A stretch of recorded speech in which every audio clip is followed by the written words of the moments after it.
ఎన్నికల ప్రచారంలో కేంద్ర మంత్రి బండి సంజయ్ హాట్ కామెంట్స్ చేశారు. కాంగ్రెస్ ప్రభుత్వానికి ఓటమి భయం పట్టుకుందని, అందుకే బీజేపీ సభను అడ్డుకుంటున్నారని ఆరోపించారు. జూబ్లీహిల్స్ లో కాషాయం జెండా ఎగురవేస్తామన్నారు.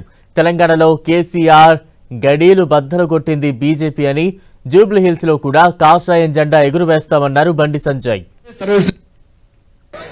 అక్కడక్కడ ఆరుగురు మాట్లాడుతున్నారు, బీజేపీ గెలుస్తుంది బిడ్డ. మొత్తము ఈ సర్వేలు పోటీగాడు పోయి టిపెట్లు ఉన్నాడు కదా, చోటేటిల్లు ఆంధ్రాలో ఒక సర్వే కంపెనీకి 2 కోట్లు ఇచ్చినాడ. ఏ సర్వీస్ వాళ్ళే గెలుస్తారని చెప్పుకోవాలట, ఏ సర్వీస్ వాళ్ళే గెలుస్తారని చెప్పుకోవాలట. ఇక కాంగ్రెస్ వాళ్ళు గెలుచులేదు, పీక గెలవని తెలుసు వాళ్ళకు కూడా. ఇలా ఇక్కడ మీటింగ్ పెట్టుకుంటే ఈవెంట్కి నొప్పైనా ఇవాళ మనం మీటింగ్ పెట్టుకుంటే అంటే పర్మిషన్ క్యాన్సిల్ చేసారు. మీటింగ్ పెట్టుకోదట ఇచ్చిండ్రు, క్యాన్సిల్ చేసారు, క్యాన్సిల్ చేశారు. నేను చెప్పిన నీ పర్మిషన్ తీసుకొని సంకల పెట్టుకో, ఇంకెక్కడ పెట్టుకో. అరే పాత బస్తీకి పోయి భాగ్యలక్ష్మి గుడి దగ్గర మీటింగ్ పెట్టిన పార్టీ భారతీయ జనతా పార్టీ.